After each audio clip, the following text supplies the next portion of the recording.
My name is Sandro Galea. I have the privilege of serving as Dean of the Boston University School of Public Health. On behalf of our school, welcome to this public health conversation. These events are meant as spaces where we come together to discuss the ideas that shape a healthier world. Joined by expert speakers, we engage in the necessary, sometimes difficult discussions about the structural drivers of health and disease. Thank you for joining us in today's event. In particular, thank you to our Dean's Office and our Marketing Communications team, without whose efforts these conversations would not take place. Indigenous populations have long had disproportionately poor health relative to other populations. This poor health reflects a legacy of historic injustice, which echoes in the present. Improving the health of Indigenous populations means reckoning with this history, centering Indigenous lives and voices in the public health agenda. Today's discussion aims to help us do so. We are privileged to be joined by speakers who will guide us in this work. I very much look forward to learning from all of them over the course of this conversation. I'm now delighted to turn over the conversation to today's moderator, Katie Oyan. Katie is Deputy Director of Local News Success for the Associated Press. Katie started her career at newspapers before joining the Associated Press in 2005. She has been vital in shaping the AP's coverage of Native American communities around the country. Katie is a citizen of the Oglala Lakota Nation. In March 2020, she helped launch a first-of-its-kind partnership with Indian Country Today, a nonprofit news outlet devoted to covering Indigenous affairs. We are honored to have Katie with us today, as we are honored to have all our panelists with us today. I'm now going to turn this over to Katie Oyan, who will introduce our panelists and lead today's discussion. Thank you for joining us, everybody. Thank you so much, Dean Galea, for that warm welcome, and thank you all so much for joining us here. It is my honor to be on this call and to be moderating today's discussion with these distinguished speakers. I would like to note that I'm coming to you from Phoenix, Arizona, the ancestral homeland of the Akimel Atum and Pipash people. I would also like to acknowledge that the territory on which Boston University stands is that of the Wampanoag and the Massachusetts people. I would now like to introduce our speakers. First, we will hear from Michael E. Bird. Mr. Bird is a member of the Giwa, Pueblo, and Oke Owinge. He has over 25 years of public health experience in the areas of medical social work, substance abuse prevention, health promotion and disease prevention, HIV/AIDS prevention, behavioral health, and healthcare administration. Mr. Bird is the first American Indian and social worker to serve as president of the American Public Health Association. He has been involved in numerous projects and programs on a local, tribal, national, and international level. Next, we will turn to Janelle Palacios. Dr. Palacios is Salish and Kootenai. She is a nurse, midwife, researcher, lecturer, and storyteller originally from the Flathead Indian Reservation, located in Montana. Dr. Palacios is founder of Encoded for Story and co-founder of Square Root Stories, which are story-based consulting firms helping individuals and organizations link the importance of history and story to address and improve maternal and child health outcomes grounded in family and community engagement. Then we will hear from Donald Warren. Dr. Warren serves as Provost Fellow for Indigenous Health Policy and Professor of Public Health at the Johns Hopkins Bloomberg School of Public Health. He is also co-director of the Johns Hopkins Center for Indigenous Health. He is an acclaimed physician, one of the world's preeminent scholars in Indigenous health, health education policy, and equity, as well as a member of the Oglala Lakota tribe from Pine Ridge, South Dakota. And finally, we will turn to Misty Wilkie. Dr. Wilkie, a citizen of the Turtle Mountain Band of Chippewa tribe and a descendant of the Métis Nation, is a clinical associate professor, the director for the Pathway to Doctoral Education for American Indian Alaska Native Nurses, and the director of the Center for Indigenous People, Health, and Nursing at the University of Minnesota School of Nursing. Her research and clinical interests include supporting minority nursing students so health outcomes for Indigenous people and communities can improve. Michael, I will now turn it over to you. Good morning, and thank you, and again for this opportunity to share some thoughts with you. I first of all want to start out with just to mention that my approach historically has my approach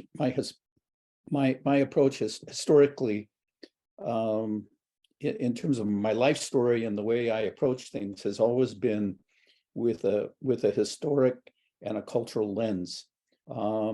And I've found that in the 40-some years that I've been engaged in public health with a variety of entities, be it the Indian Health Service or other federal agencies or other entities that are engaged in the broad field and practice of public health.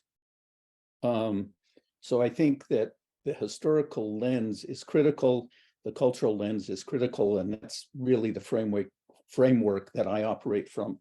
So the first quote I want to start out with is attributed to Dr. Martin Luther King, and he is noted for having said, "Our nation was born in genocide when it embraced the doctrine that the original American, the Indian, was an inferior race. Even before there were large numbers of Negroes on our shores, the scars of racial hatred had already disfigured colonial society." And the fact of genocide is well documented.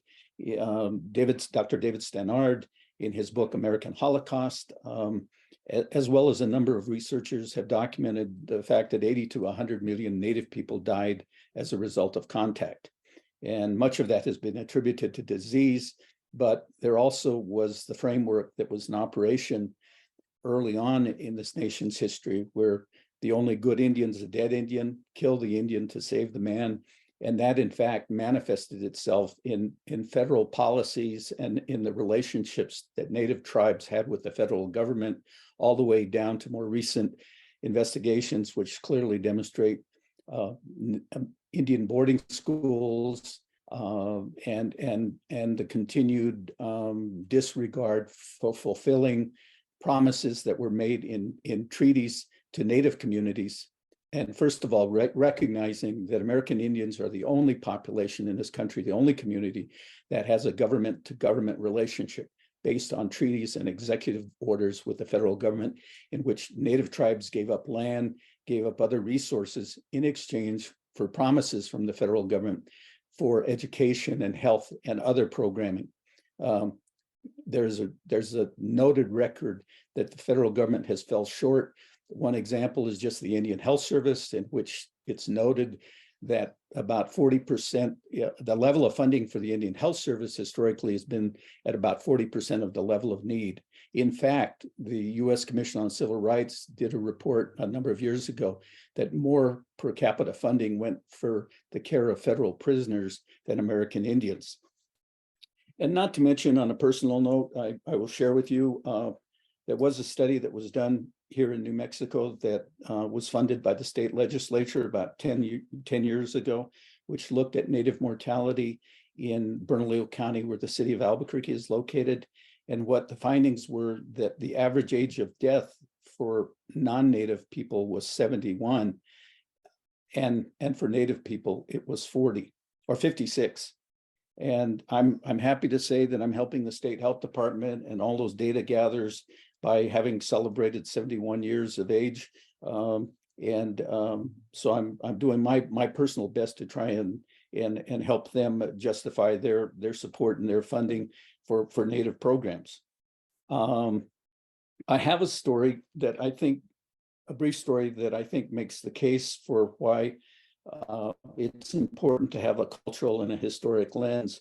As a young social worker back in my early days with the Indian Health Service at the Santa Fe Service Unit, which served 12 tribes, 2 of the tribes from my home communities, I was young, naive, and got a real education after 4 years of doing medical social work. But my very first conference, traveled to Phoenix, was sort of in awe of research and the researcher. And at that time, there was a non-Native researcher, PhD, MD, who was giving a presentation on American Indian mortality and morbidity. And so he went over the data, and Indians have the highest suicide rates, the highest depression rates. Indians have the highest rates of alcohol, all the negatives. And so the presentation, I mean, in and of itself was good, but I have to say that, at the end, there was a Q&A session. I raised my hand and asked a question or made a statement, is that, this morning I'm Pueblo Indian. I, in fact, work with my own community. And this morning I was really anxious to listen to your report. But now at this point, I'm depressed. I feel like I need a drink. I'm not sure if I'm suicidal or homicidal. And of course, the audience laughed. But the point I'm making is that at that point in time, which was 40 some years ago, the problem was defined as the Indian.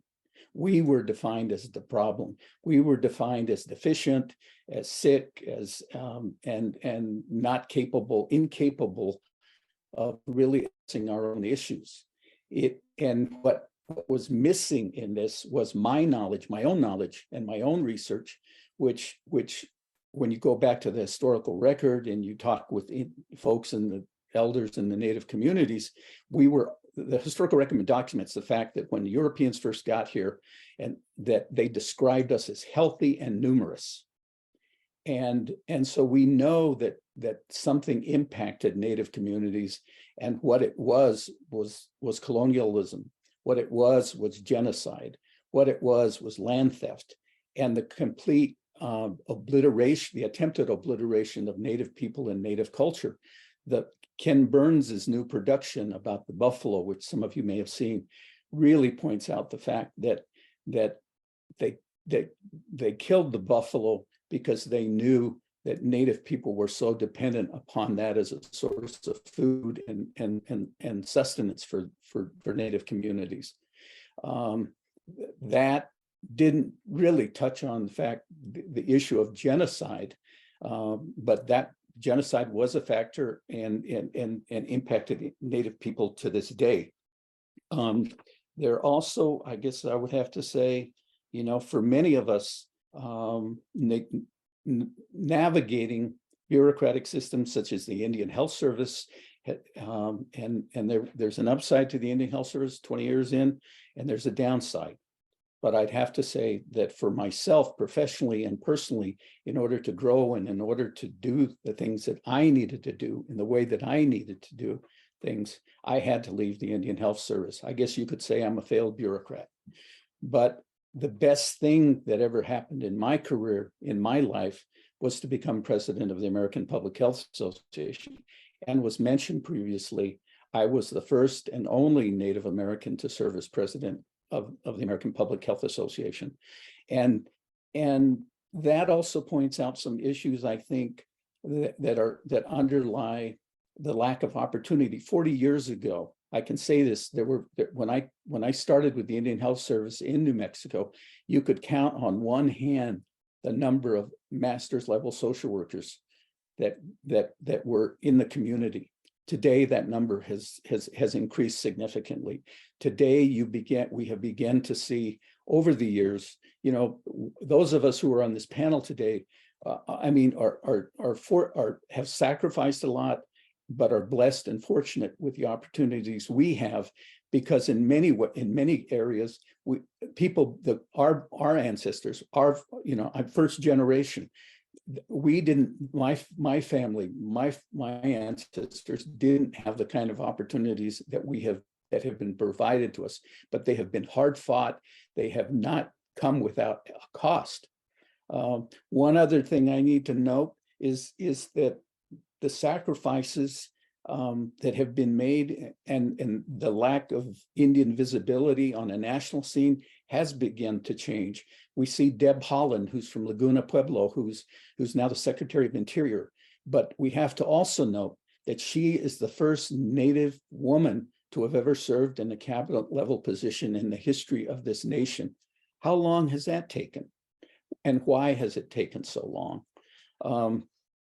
It's really, I think, important to, again, what I have to really emphasize is that if you really want to engage a community, and if you really want to change things in working with the community, you have to understand, number one, the history and the culture of those people, because otherwise the narrative, which there is a narrative, that I've referenced, that the narrative for Native people has been that all negatives, by and large, it's all been negative.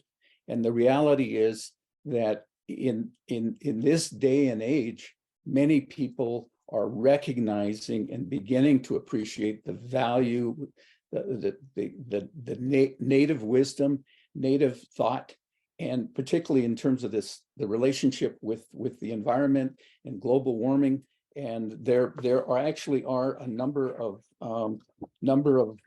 recent events or books that have come out that I want to share with you. And as I come to a close, but the first is Braiding Sweetgrass: Indigenous Wisdom, Scientific Knowledge, and the Teaching of Plants by Robin Wall Kimmer, who was an Indigenous woman scientist and a mother. And in her book, which is a bestseller, she documents through a native lens, through an Indigenous lens, the importance of the relationship with the earth, which all Indigenous people, not just in the Americas, but all over the globe, have an understanding of, and that is critical to our survival going forward. The other book I might mention is Sand Talk: How Indigenous Thinking Can Save the World by Tyson Yunkaporta, who's an Australian Aboriginal ancestry. And his book also reframes from a cultural lens, from a historical lens, the importance of the relationship, and how the Western framework really has been detrimental not only to people but to the environment. And the last thing I want to mention is the film Exterminate All the Brutes by Raoul Peck, which is an HBO documentary, which explores the global history of racism. And it's a 4-part series. The last 2 parts of the series reflect on the genocide that occurred in the Americas, particularly North America. And I highly recommend those references to you, because the narrative that has been promoted historically has been incorrect. It has been racist, and it has negated our worldview, and a worldview that is relevant to the survival of people and the planet to this day. And again, I just want to thank you, and I offer a prayer for peace, because we are living in some extremely challenging times. Thank you very much. Thank you so much, Michael, for that wonderful presentation. Next, we will go to Janelle.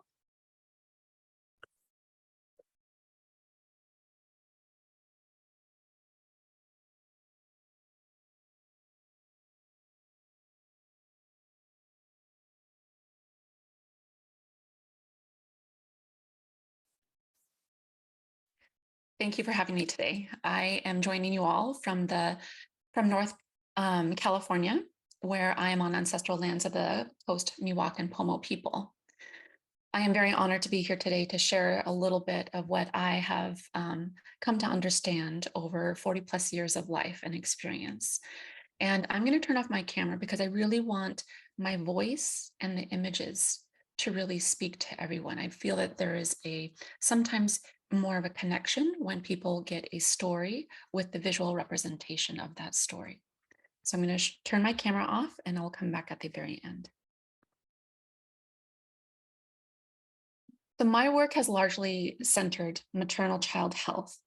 And as a scholar, I have done a lot of my work narrowly on the maternal child health in its ability to help the clinician understand the childbearing outcomes among Native people. And most recently, I completed a 4.5-year appointment with HRSA on a committee that advised the Secretary of our Department of Health and Human Services on how to improve maternal and infant health in our nation. So my time in this committee, it culminated in focusing the last year, concentrating on American Indian, Alaska Native health. And for the first time, this committee met outside of Rockville, Maryland, on tribal lands, on the Shakopee, Miwok, and Sioux lands outside of Minneapolis, where there was a 3-day gathering.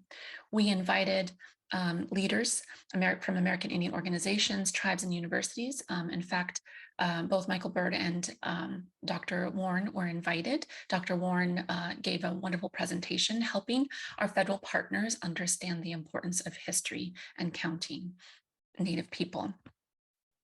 So this is just a view of the report, and the QR codes will be found throughout some of this presentation. We made the assumptions in making this report based on previous reports that had been done, not through HRSA, but other parts of the federal government, that simply Native maternal child health has never been a priority in the United States, that social determinants of health matter, and policies from over 500 years ago, from Manifest Destiny and the Doctrine of Discovery, continue to affect Native health today.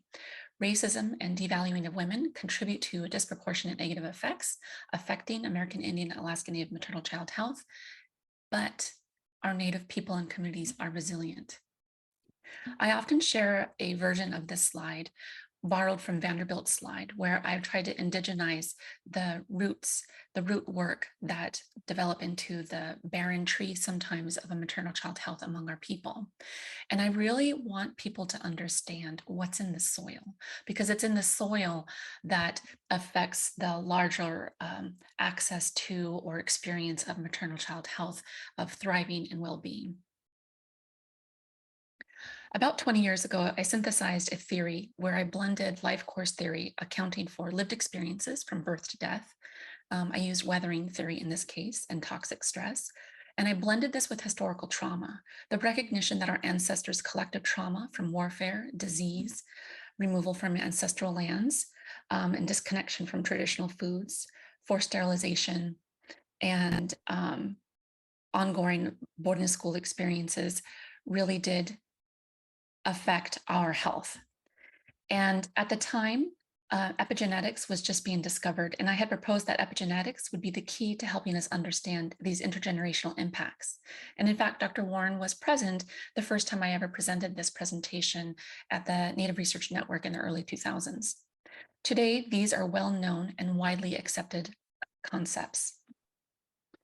So much so that the CDC includes historical trauma as the foundation for understanding social context. So it matters what happened to our ancestors in order to understand how we come today in our health outcomes and thriving ability. Here is another slide that I generally try to help people understand the specific winnowing of our Native American population from contact onward to today. So for clinicians, especially nurses, physicians, dentists, mental health professionals, linking community health to family and individual health is a newer revelation, as well as including the historical aspect. But for Indigenous people, it's a part of our lived experience. We know this.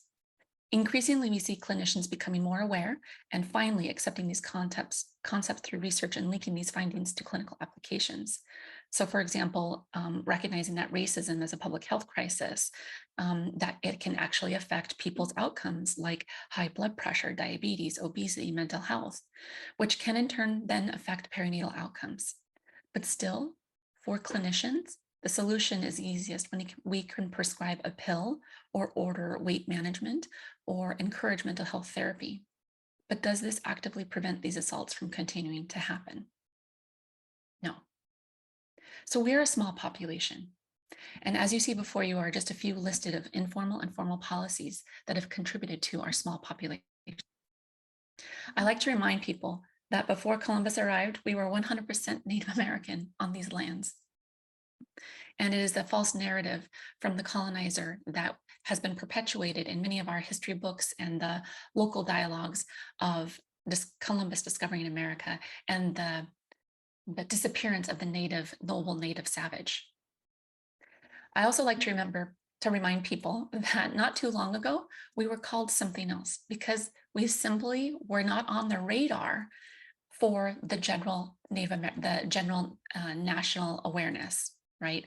And this comes out to play in terms when we're looking at reports from state data or national data where Native people, American Indians, Alaska Natives, tend to be the asterisk. We are too small number and count to be able to make statistical inferences. This must stop. So we look to historical injustices like the creation of the doctrine of destiny, which is largely responsible for many formal and informal policies in our nation that protected whiteness, encouraged segregation, disenfranchised Native people from ancestral land, resources, community, culture, and ceremonies, family, and traditional roles. The doctrine of destiny promoted Christian empire expansion and again resurfaced in the Manifest Destiny policy of the 1800s as the United States expanded their landhold from the eastern seaboard to the west. And as a nation, we must recognize and systematically dismantle this 530-year policy that placed European people at the apex of this hierarchy. The next few slides are just to demonstrate a few key parts of our Native history that contribute to this whittling of our population. Warfare and disease. My people, the Salish and Kootenai people, had not seen a white European person until the early 1800s, but they had experienced wave upon wave of diseases that sacked their communities and annihilated many of their number. And this happened throughout all of North and South America. Warfare, taking away traditional food supplies and affecting spirituality and health and well-being. Putting Native people on reservations. So this is a photo of the long walk as Navajo, the Diné people were rounded up. About 10,000 Diné people were rounded up and put on their own Trail of Tears, some walking between 200 to 400 miles from Arizona, the ancestral lands of the Four Corners area, to New Mexico. Forced boarding school experience. My great-grandfather, Ernie Claremont, he attended Haskell Indian Boarding School. And as my colleague Michael Bird shared, kill the Indian, save the man, this rhetoric that a good Indian is a dead Indian. And forced sterilization. Still, we do not know the gravity of how many Indigenous American Indian Alaska Native women had been coerced into sterilization. When we look at these historical injustices, we also know that one of the most sensitive measures for health and well-being in our country can be the infant. The infant is the canary in the coal mine. And despite being a highly developed nation, we have abysmal perinatal outcomes. Black and Indigenous birthing people and our babies die at higher rates than white women. Because we lack data, we are not counted appropriately, and we don't really know the true depth of our maternal and infant outcomes. We also know that regional variation exists. For example, in South Dakota, they did their own report and they found that Indigenous women, American Indian, Alaska Native women, died 7 times the rate of white women in our country. We are a highly mixed people due to our special history, so much that for the past 20 years, we still have problems with being racially misclassified. We are lucky, we are so lucky if we are actually born American Indian, Alaska Native, but oftentimes we die white or Hispanic.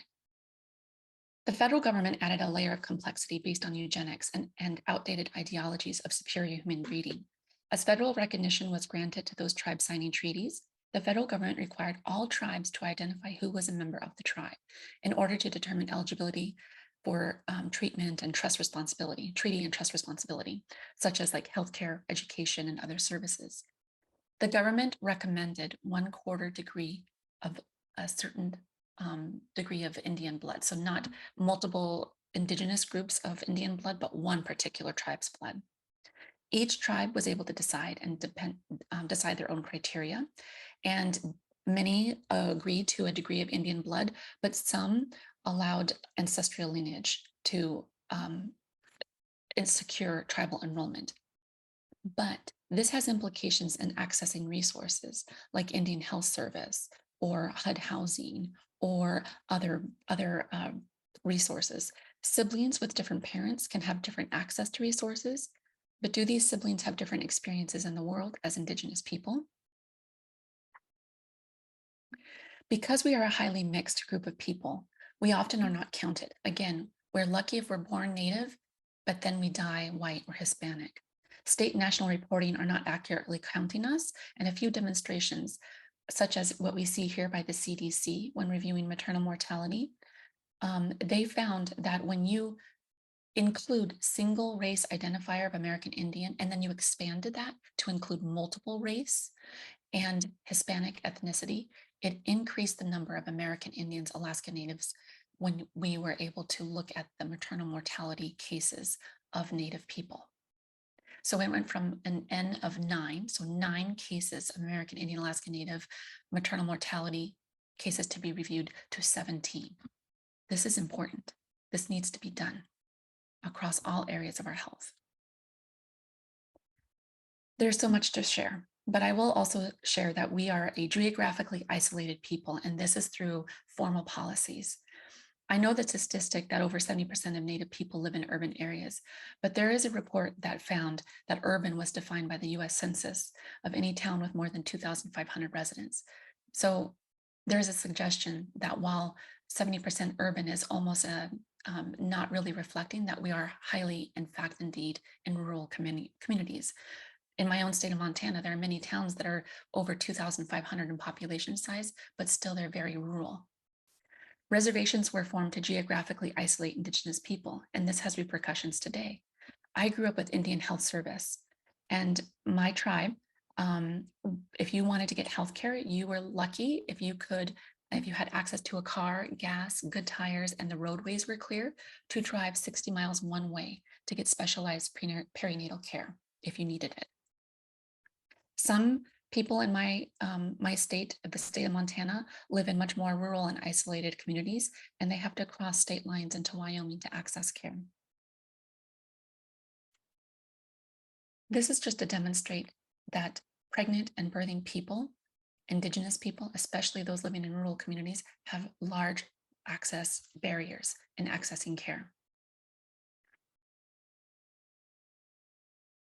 We must also recognize that as Native people, we were scientists, we were mathematicians, we had our own evidence-based care, as Dr. Warren shares. And some examples today, there is this reclaiming of this space, in particular to maternal child health. We have Indigenous people who are stepping up because they see a gap, they experience this gap, and they are stepping forward and they are becoming the lactation consultants, the doulas, the midwives. They are the people that are there serving their community. These 3 are just examples of some of the good work that's going on in reclaiming this space and improving our outcomes. So as my colleague Michael Bird has shared, historical atrocities have impacted our health. We continue to be marginalized, and there are reasons why we have health disparities. But there's hope. We are resilient, we're still here, and we cannot be erased. It has been my pleasure to share this with you. Thank you. Thank you so much, Chanel, for those deeply insightful remarks. We will next move over to Dawn. Hello, and so pleased to be a part of these important discussions. I really appreciate the opportunity to share some thoughts with you, and also very honored to be on this panel with several of my friends and colleagues who I respect a great deal. So again, I'm Don Warren. I'm Oglala Lakota, originally from Kyle, South Dakota, on the Pine Ridge Indian Reservation. And unfortunately, we have terrible disparities that we face from a public health perspective in my home community in South Dakota. But we do have some good things that are happening, particularly for my work with the Center for Indigenous Health at Johns Hopkins University. And I'll talk a little bit about that. But I think it's an important starting point to recognize that public health principles really have been at the core of traditional Indigenous medicine for generations. And in the Northern Plains, we did not have a written language in Lakota, but we do have stories and an oral history to understand cultural lessons and life lessons. And there's a story in the Northern Plains of 3 sisters walking along a river.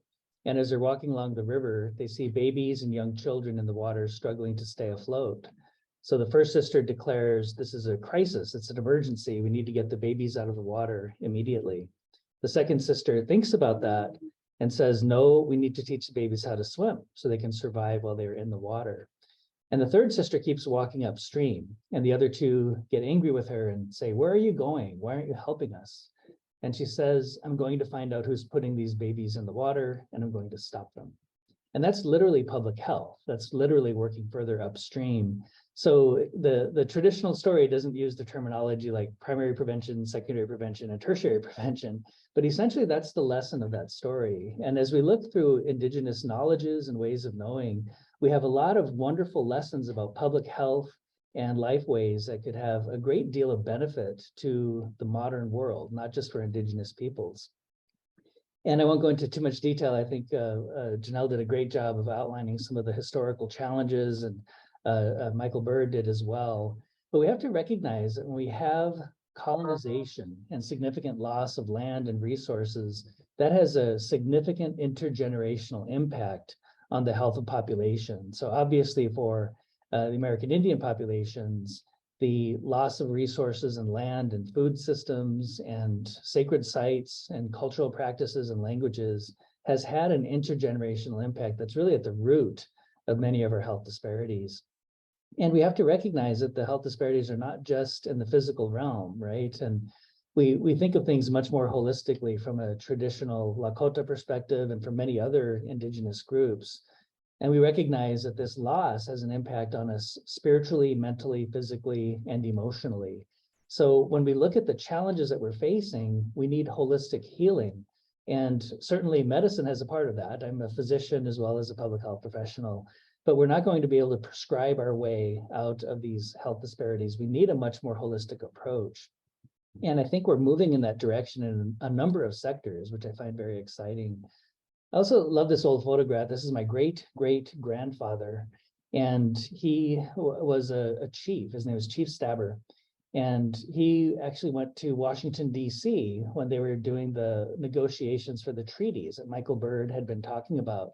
So this picture is actually from 1872, and I think about the courage it must have taken for tribal leaders like my great-great-grandfather to go all the way across the nation, in many ways to a foreign land, and in many ways having to trust the interpreters and whether or not they could actually share effectively the challenges and concerns of my people. But I'm honored now to be working in both Washington, D.C. and in Baltimore, Maryland, focusing on health policy.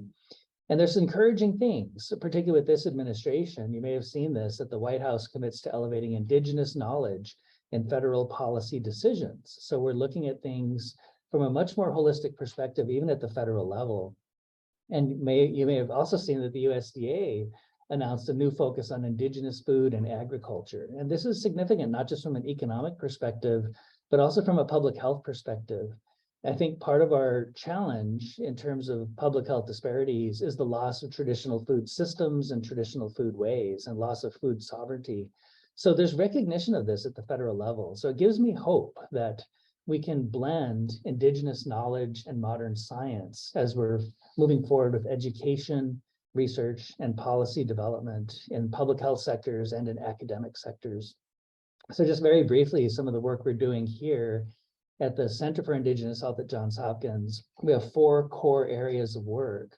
One is policy and advocacy, another is education and training, and I'm very honored as a co-director for the center to be leading those efforts. We also have research and evaluation and what we're calling wise practices, not just best practices, but those practices that can be appropriately modified and applied from a cultural perspective into diverse populations.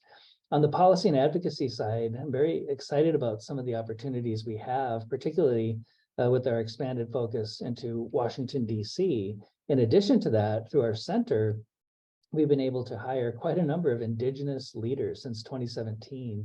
So just over the last 6 years, you can see the tremendous number of Indigenous professionals we've been able to hire through our center to really focus on improving research, training, advocacy, policy, and programming to try to improve outcomes with our partner communities across the country. So we work with approximately 200 communities across the United States, and we also are doing work with Indigenous populations in Canada, Australia, and New Zealand. So some of my work, I won't go through each bullet point in detail, but I do have a position in the Provost's office focused on Indigenous health policy. And we're very fortunate at Johns Hopkins. The Planetary Health Alliance has just moved here from Harvard, and that's actually now a Planetary Health Institute here at Johns Hopkins. So we're looking at things much more holistically and recognizing that there's an Indigenous planetary health focus that needs to be part of our solution as we look at the impact of climate change and global warming. And then just very briefly, we are establishing what will be the world's first DRPH, Doctor of Public Health, with an Indigenous health specialization. We're doing work internationally with traditional medicine and policy development and integrating Indigenous knowledge into public health solutions as we move forward. This is our new building. It used to be the Newseum, the News Museum in Washington, D.C. That's now part of Johns Hopkins. And we have events planned here to really focus on Indigenous health policy and recognizing that we have a lot of solutions in Indigenous cultures, and we just need to respect them and incorporate them into our solutions as we move forward. So I'll go ahead and pause there and hand it off. But thank you so much for the attention and this opportunity. Thank you so much, Don. What a wonderful photo of your great-great-grandfather, and really appreciate you sharing your expertise here. We'll now move over to Misty. Thanks, Misty. Thank you. I think Erica was going to put my slides up.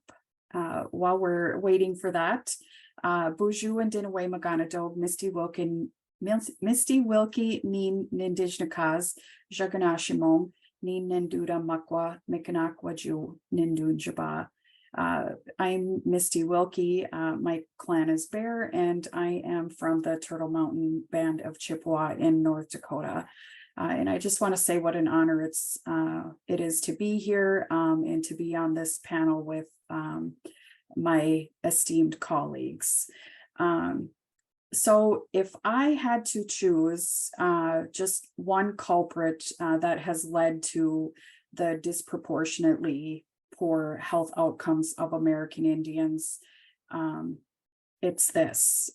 There isn't a single American Indian alive today that is not affected in some way by the trauma of boarding schools. And as I've listened to Michael, Janelle, and Don speak, I think you're going to see some patterns in the messages that we provide. So I am the daughter and granddaughter of boarding school survivors, and has been previously mentioned a couple of times.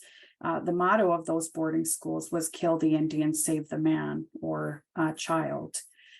So children were abducted by government officials. They were brought to boarding schools, stripped of their traditional clothing. Their braids were cut off, and they were violently punished for speaking their native language. To ensure these children were completely stripped of their culture and tradition, many of them were not allowed to go home for years.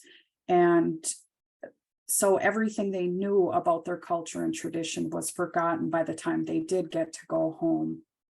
And while they were students, they didn't get to experience love and affection.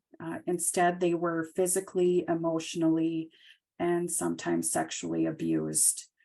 When they were able to return home, they were ashamed of being American Indian. They were ashamed of their family and how they looked. And they saw their family as uncivilized because that's what they were taught in school.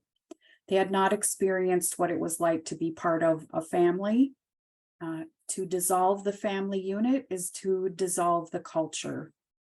And as a result of boarding school, some of our languages have become almost non-existent. Some tribes have been down to a handful of fluent speakers. To remove the language is to remove the vocalization of a culture. To this day, tribes are literally fighting for the survival of their culture. Imagine now that these children grow up and eventually have families of their own. They don't know how to be parents because they didn't have parents. They often suffer from substance use disorders because it's the only way they can cope with the abuse they experienced as children.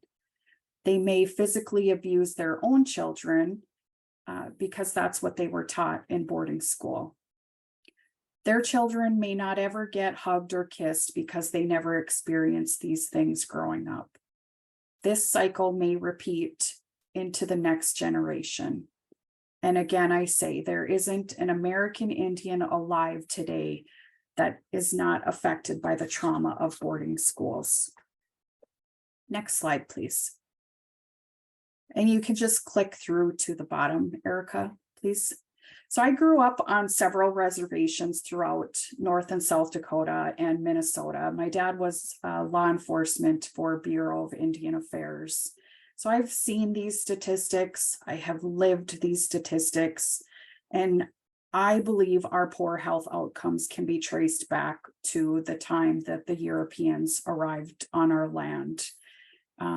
As Michael mentioned, the US government stole land, and in return, we were supposed to receive education, housing, and healthcare in perpetuity. And the Indian Health Service is the primary healthcare institution for many American Indians living on the reservation.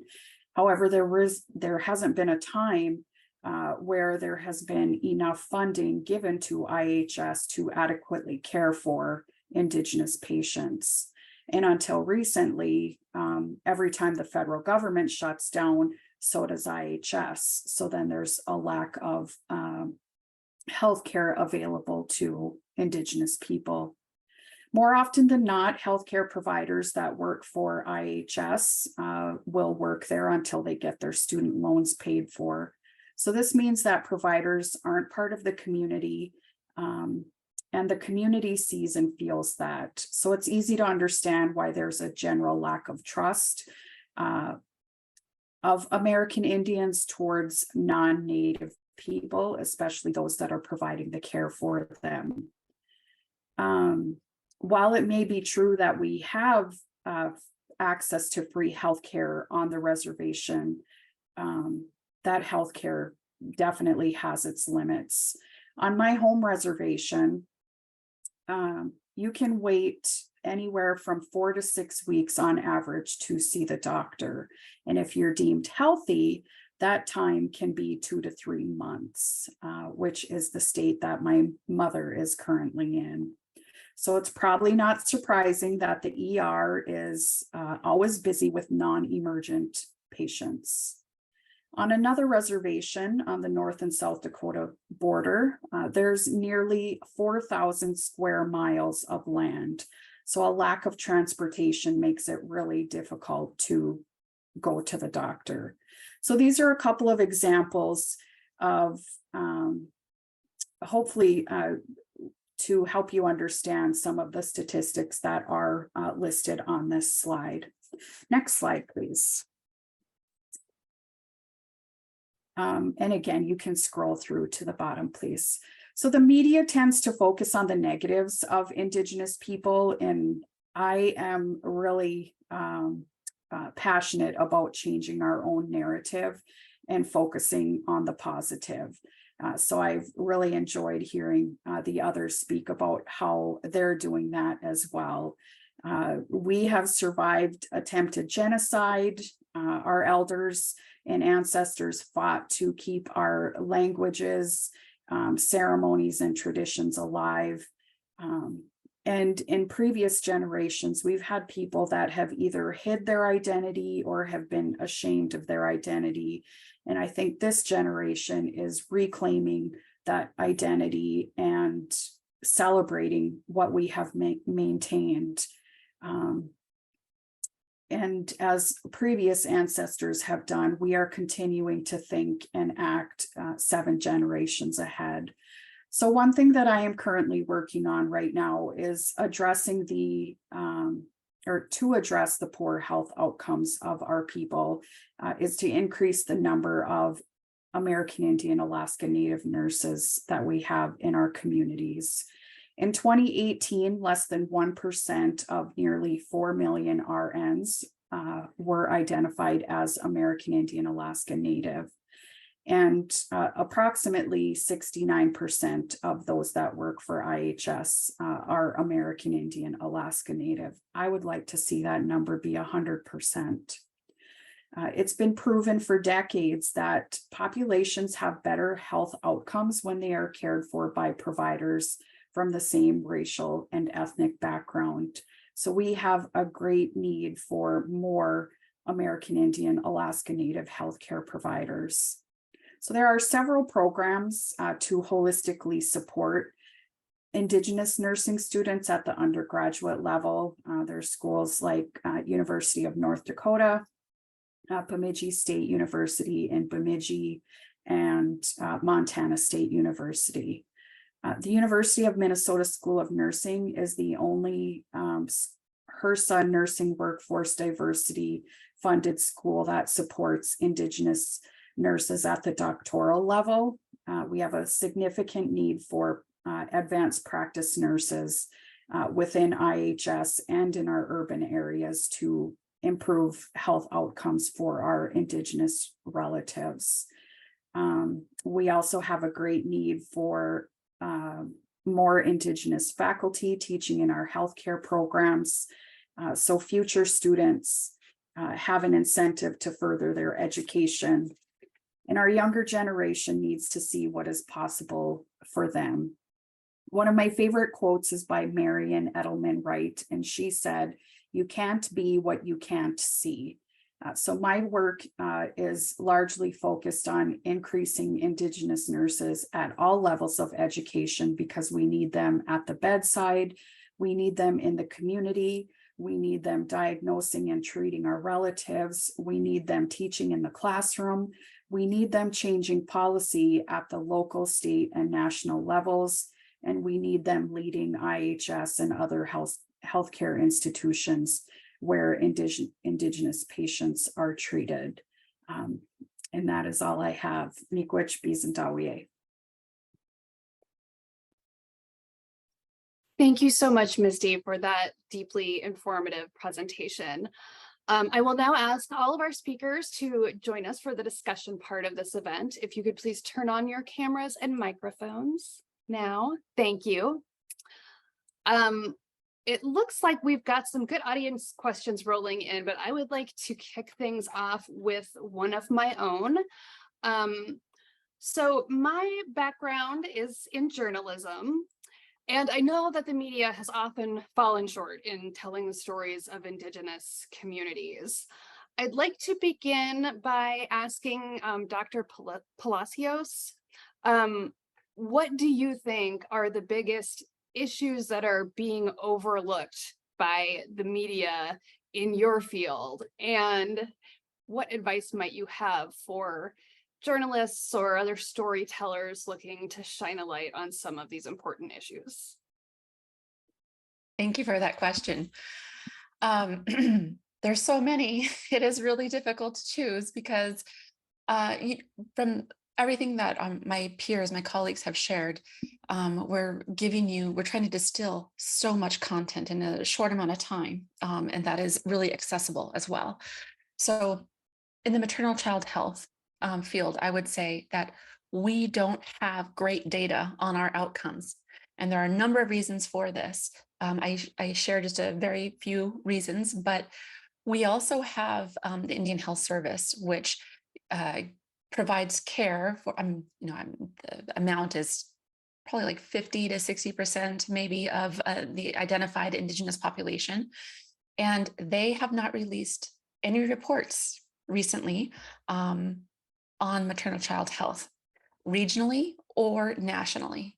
And getting Indian Health Service to sit down and actually answer direct questions is very, very difficult. So we don't know what the health outcomes are across our nation or regional. And I have to thank like Arizona State, New Mexico, and South Dakota for stepping up, like from community members stepping up and demanding that we know outcomes in their state.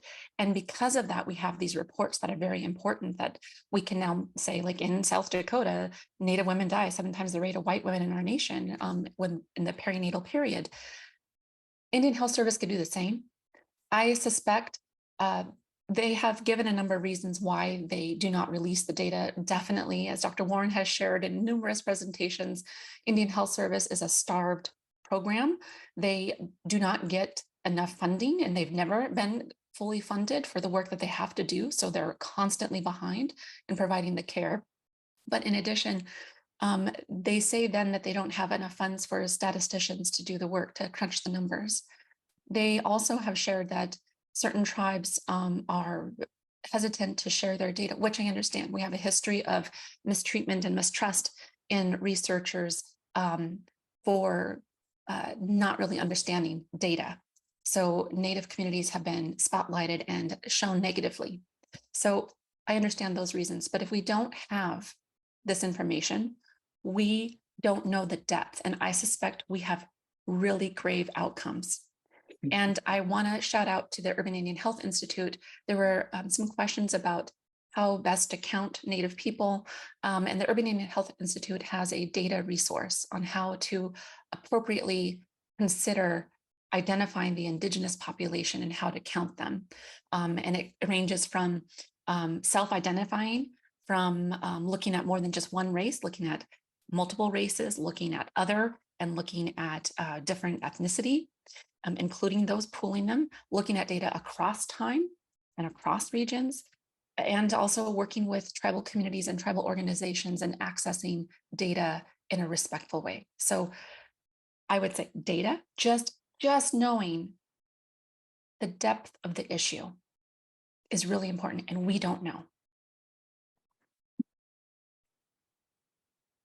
Thank you so much, Chanel. I'd love to hear from each and every one of you on that question, but in the interest of time, I will get in some audience questions. Dr. Warren, this is a question from an alum of Boston University who says they're now in a position at a national public policy organization and wants to push forward researching and applying Native models of health and research. What roles and questions are most needed from public health allies in this space? How can I be a better relative?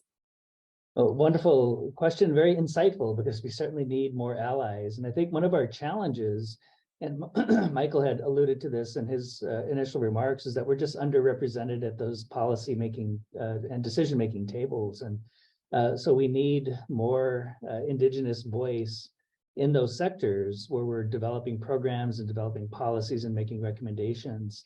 And in my own experience, and I'm sure many of the other panelists, quite often when I'm involved in those types of decision-making processes or in those board meetings, I'm the only American Indian voice in the room, generally speaking.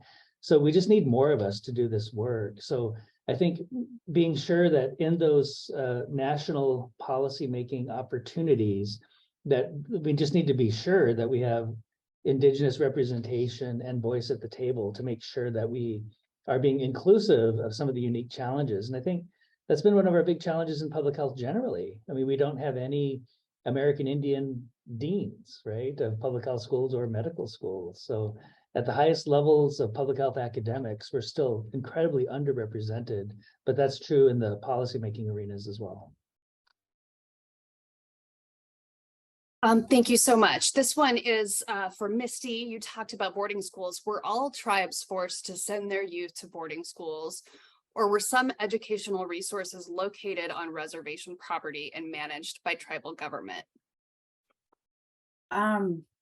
The purpose of boarding schools was not to educate. So even if there were resources available, which our tribes would have had, the purpose was to take the children away, to remove the children from the family unit.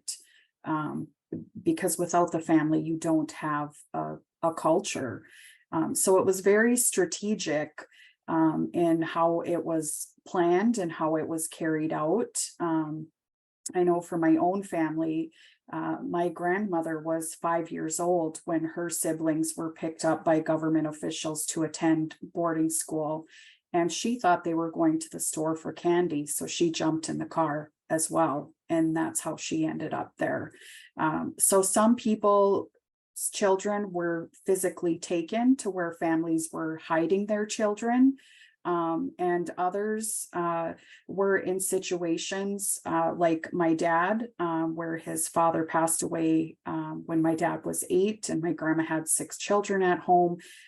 So it was more about the financial ability of or inability of my grandmother to take care of the remaining children and to send them to boarding school.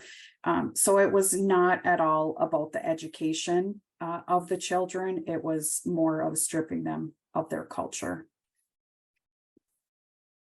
I have my own follow-up question for you about that, Misty, and maybe Dawn as well. You both talked about holistic healing, and one of the things I have wondered about as the boarding school issue sort of gains more attention, more, I guess, broader attention. Everyone within Indian country has known about boarding schools and their legacy forever, but now we're seeing it more and more in the news, which I imagine can be triggering for a lot of people. Like, are you witnessing changes in the type of care that is needed as this gains more public awareness, or are things getting better? Are things getting worse in the level, I guess, of care for survivors and their descendants? So Misty, I'd like to hear from you first about that.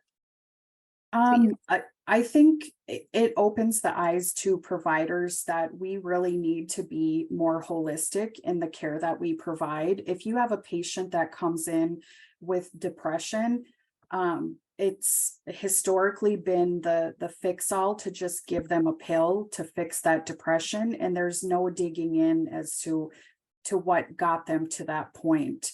And so I think, at least my hope is that, as more awareness is brought to boarding schools and the ramifications of that, that our healthcare providers will be more holistic in their approach of treating the chronic illnesses and the substance use and the mental health issues that the patients have.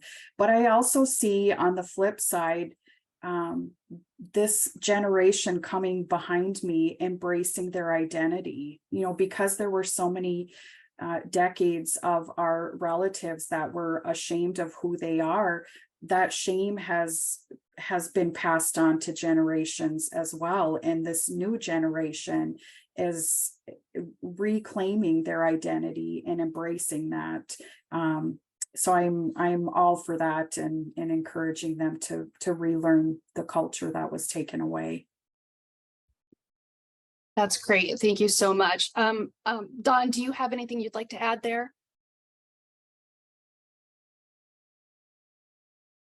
Oh, I think you're muted. Sorry about that. Yeah, I put into the chat, there's a National Native American Boarding School Healing Coalition. They're doing some really good work. And I think what we're seeing is that there's a lot of post-traumatic stress. And from a clinical perspective, we're seeing some good evidence for the role of things like cognitive behavioral therapy, which is actually very much a traditional medicine intervention when we think about what we're conscious of and what we're thinking about actively. And when we focus on things that we're grateful for, we see positive changes to our physiology. Well, to me, that sounds like morning prayer. That's what we were taught to do every day. So I think a lot of the newer scientific interventions to address some of these things holistically are actually what we've always done. So we just need to recapture that Indigenous knowledge and be respectful of it and integrate it into the treatment programs. But there's a lot of work going on in that space to improve clinical interventions and outcomes. And I'd love to hear, I saw, Michael, you were nodding your head a couple of times. I'd love to hear from you on this topic, Michael, and then Janelle, feel free to chime in as well. Well, yes, thank you. Well, as someone who had an alcoholic father, and two uncles who also were challenged, and I think their deaths were related to alcohol as well. My father's was. It is sort of a lived experience. I wouldn't recommend to others, but I do know that I think there's been a generational shift, and those of that particular age group and beyond, and who came earlier, really, I think their sense of identity, their sense of value, their sense of self-worth, the modeling that they received in their homes in terms of what was a man. And I mean, it's not that, it doesn't, I'm not going back that far where I know there was a concept of, if you don't drink, you're not an Indian. And I mean, and that's totally absurd. And that has nothing to do with traditional beliefs or values, but yet that was being promulgated. And I know people taking that on, Native people taking that on. I think one of the areas that I've seen there've been some significant improvement. It's been looking at some of the work that CDC has done in the area of adverse childhood experiences. I took the test and I passed. It's it's a tool and a mechanism for helping get a handle on the impact that those negative childhood experiences can have on a child, and then can help one move forward in dealing with it in terms of counseling and therapy and all of that. So and there's some interesting work going on at Berkeley in terms of hallucinogenics and that being, and it's still new, and looking at native models so that it's not the 60s dropping acid and going on a trip, but actually having some medicinal value and in an appropriate way as an intervention. I'd just like to remind people that it wasn't until 1978 that American Indians were allowed to practice their religion, right? Because of the Indian Religious Freedom Act. So you had a nation, a federal policy that took away our religious practices and cultural ways of being. Like, it was illegal to have a potlatch. And so we don't know today that the word potluck comes from the western coast of the Indigenous people coming together, and your sign of wealth was how much you could share with your community. And a potluck coming together and bringing your dishes, like that's what it's been narrowed down to in our national consciousness. But it actually has this story, this history of community well-being and togetherness. And so when Michael is sharing about the hallucinogenics and shrooms that are going on, the recent work that's coming up and places popping up in the Berkeley area, of course, for these experiences, ceremony using plant medicine, right, is really important to the healing. Certain frequencies and vibrations are healing, whether that is done in chanting or whether it's done communally together or whether it's communal fasting. These cultural ways of practicing and healing were taken from us and have survived, but very few had access to these resources, to this knowledge, to these experiences for healing. So I think that as Dawn has shared and Misty has shared, that science is definitely now catching up to what Indigenous people have known. But again, there is a Western colonizing view of putting their stamp on the fact that hallucinogenics are healing, putting a stamp on the sound of vibrations and these chanting Om can be healing, right? It's because they have done this, Western worldview has done the research and science behind it. And now, okay, now we're gonna say it's working, but do it this way, do it the way that we have prescribed it. And that is a problem that we see in how people can express healing and explore healing in our communities. And thank you, Janelle. That actually ties into another question we received from the audience. What can medical regulatory authorities do to better support the provision of appropriate care to Indigenous communities? Can I hand that one to you first? Janelle. Janelle. Oh, sorry, I'll defer to Dawn. Please go ahead, Dawn. Thank you, Janelle. So several things. One, there's actually some efforts going on right now with the American Medical Association, and I'm involved with it. There's a Truth, Reconciliation, and Healing initiative through the AMA. And we actually just had a meeting yesterday regarding how can the AMA support traditional medicine. And Janelle, I think, put in the chat that Arizona has put in a waiver for Medicaid to reimburse traditional medicine. Actually, Oregon, California, New Mexico have as well. So we now have 4 states that are looking at this. So I think there are a multitude of things that could be done. One, making access to traditional healing services in a respectful way is a part of that solution. But then also with other medical regulatory initiatives and policy areas of focus, recognizing that one size does not fit all. And we tend to take that approach to everything we do. I mean, everyone has the same Medicaid plan, whether it works for you or not. Everyone gets the same curriculum, whether it works for you or not. I think through an equity lens, we have to recognize that one size does not fit all, and that we need to be able to develop programs and solutions that are culturally relevant to the populations that we're serving. And if that means that there's unique services in some populations, then so be it. I think we're intelligent enough as a society to recognize that there are going to be things that work more effectively in other populations. So I'm hoping we can go in that direction. But yeah, Janelle, if you had anything else to add. No, thank you.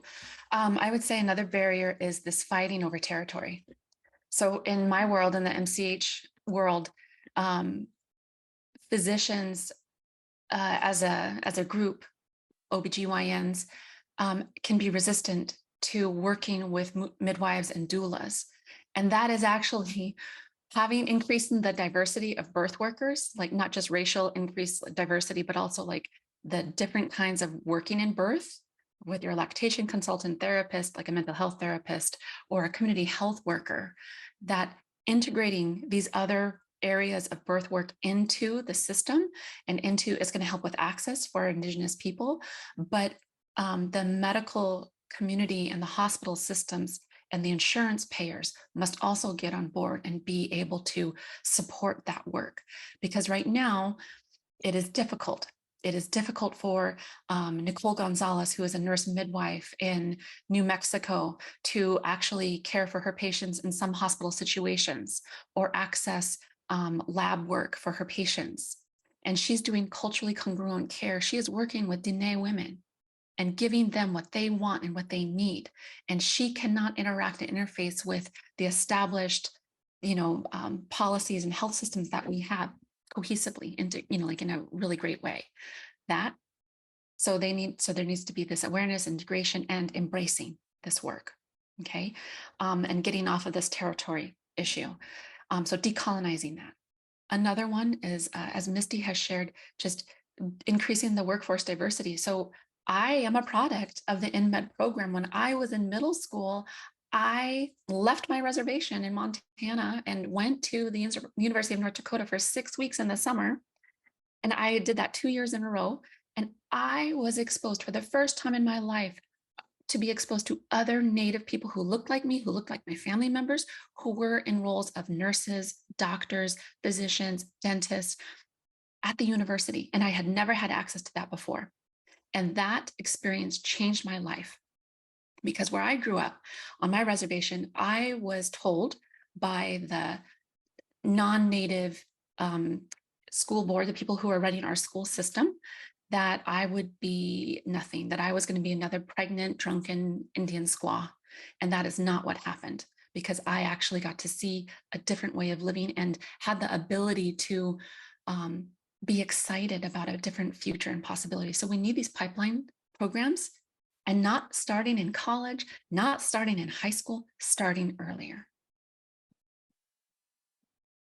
Yeah, thank you for that wonderful answer, Janelle.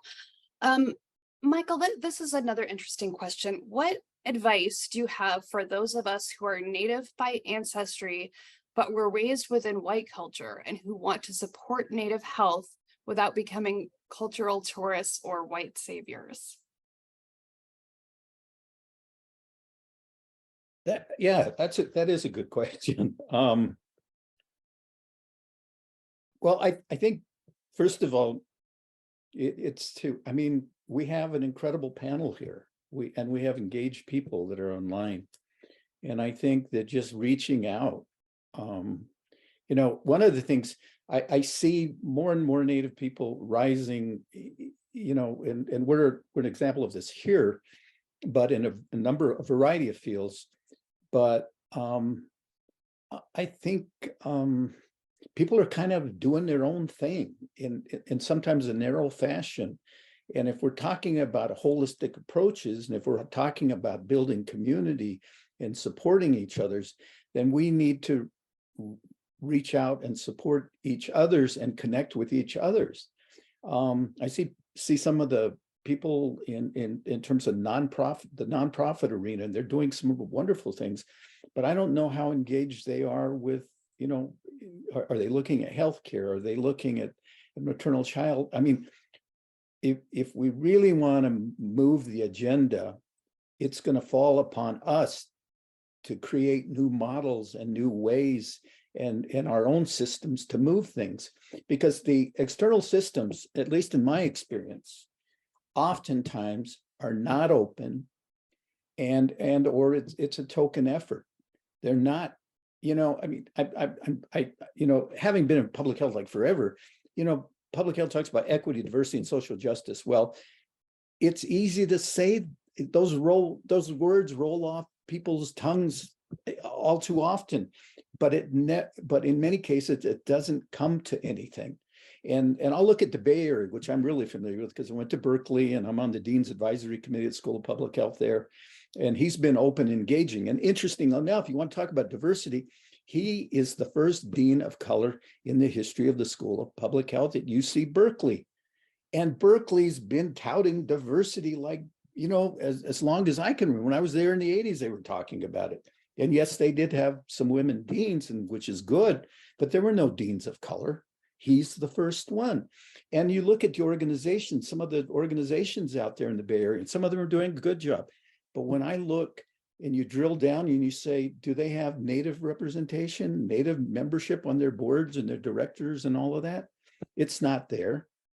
But getting back to the question, we just have to reach out, engage each other's, be open and accept each other's for who we are, what we've experienced, and start building our own networks and our own relationships in our own community that's committed to something beyond just oneself or one's particular program or one's, you know, tribal orientation. I mean, the problem with Indian Health Service in 20 years in Indian Health Service is you had some people who were really committed to Native people, but then you had people who were committed to themselves, and you had people who were committed to fitting into this organization, which offered wonderful financial retirement and all of that, and so they bought into something, but lost, if they had direction towards community or commitment to community, they kind of got sidetracked. But it really starts right here with us. I mean, it's just like, reach out and let's engage and have conversation and build something. And because nobody, we're all ignorant. Will Rogers was famous for saying we're all ignorant just about different things. And I'm the most ignorant one here, and I admit it. Can I add on to that briefly? Please. So one of the things that strikes me about this question is, I think Janelle had in one of her slides, blood quantum. And, the blood quantum is another thing that was by design of the US government as a way to eliminate us generation by generation. And I think that was exacerbated by the boarding school days and being ashamed of who we are. And so when you're more and more removed from your culture and you're a descendant or you have Native ancestry, I think those individuals feel as outsiders, and that's by design again. So my recommendation would be to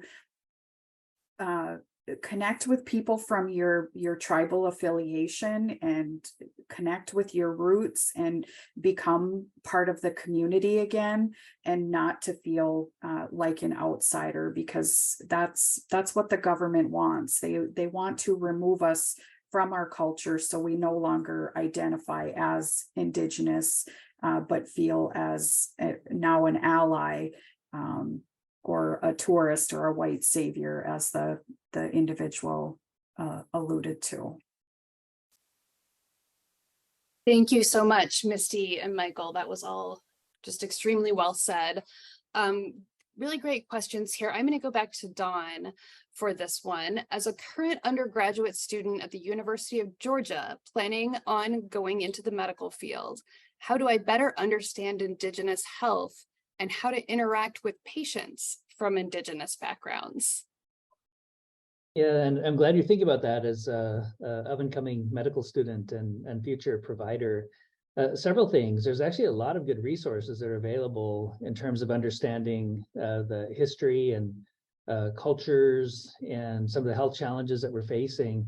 But also, I'd really encourage you, if you have the opportunity, to do a clinical rotation on a reservation community, to actually go work in a community with Indigenous peoples.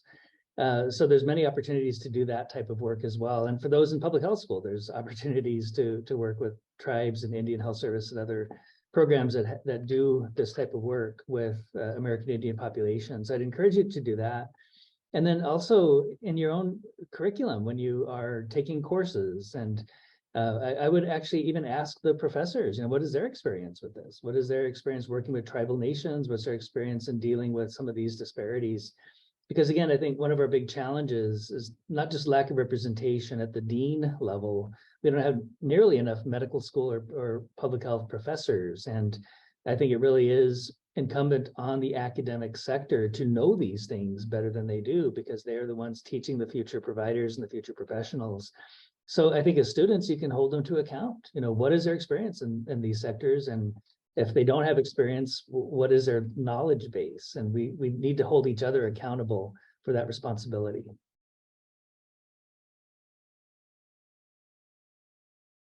Would anyone else like to chime in on that one? Oh, and I see Dean Galea is back. Does that mean we're at time? Maybe not quite. I'll ask one more. This one, I'm not, maybe just raise your hand, panelists, please, if you'd like to take this question. What role does mindfulness, if any, play in mental health among Native Indian communities? What are the top mental health issues faced by tribes? I guess I could take the first stab at that, but so I guess it depends on how we define mindfulness in terms of meditation, or just what we're being mindful of and what we're thinking about and being conscious of. And again, when I hear the work being done around mindfulness, to me, it sounds like what I was taught at a very young age about morning prayer and what we're grateful for and what we're consciously thinking about. And we can train ourselves to focus on things that provide gratitude, not just things that provide anger. And for all of us, we can focus on things that make us angry. It could raise our blood pressure, raise our stress hormones, or we can think about other things that are more calming and things that we have gratitude about. And that can actually improve physiology, to the extent that if it was in the form of a pill, it would be standard practice. Or since it's mindfulness, it's alternative medicine, right? But for us, that's part of our cultures. And again, we have to be careful because there's such diversity across Indigenous populations, but many cultures used mindfulness, some form of meditation and consciousness to improve our physiology and well-being. So there's absolutely a role for that. And then in terms of the mental health challenges, so much of it's rooted in unresolved trauma, historical trauma, adverse childhood experiences, and marginalization. So we see the outcomes of that related to depression, anxiety, suicidality, and addiction, unfortunately. So there's just a lot of work to be done in this space, but I think we need to be respectful and inclusive of Indigenous perspectives and interventions. I would just add on top of what Don shared that, there's a book by Michael, I think it's Michael Shetty, Think Like a Monk, and he attributes that when Native people come together, he recognized that we come together and we give thanks, that gratitude. So we're thinking, we are doing a gratitude in a lot of our prayers, opening ceremonies, and that is healing. But thinking about sweats, being together in community, enjoying a sweat and singing together, that is also a cultural practice of meditation, a form of meditation. Forest bathing, I'm forgetting how we say it in Japanese, but this idea of being out in nature, again, whether that nature is in a forest or whether it's by the ocean or whether it's on the ocean in a canoe, that is also a form of meditation, that being present in that moment.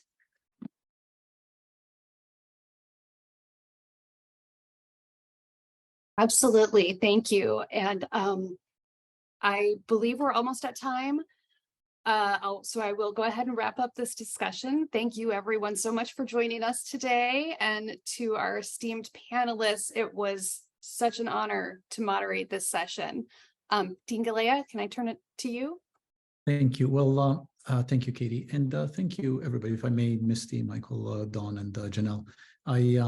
As I said at the beginning, I've learned from reading all your work, and I've learned tremendously from you all. I want to say thank you to our audience. We had a very engaged audience. There are some really interesting questions and some really interesting comments in the chat. And thank you, everybody who is working on this issue every day. I think what a session like this makes clear, sort of reflects a little bit the comments I made earlier, is the depth of history and the depth of stories that there are that illustrate how far we actually have to go. But I lean firmly into the side of, by having conversations like this, elevating these issues is actually how we move to a better place. And I'm deeply grateful to you all for helping us do just that. Everybody, thank you for everything you do. Have a good afternoon, evening, or day. Take good care, everybody.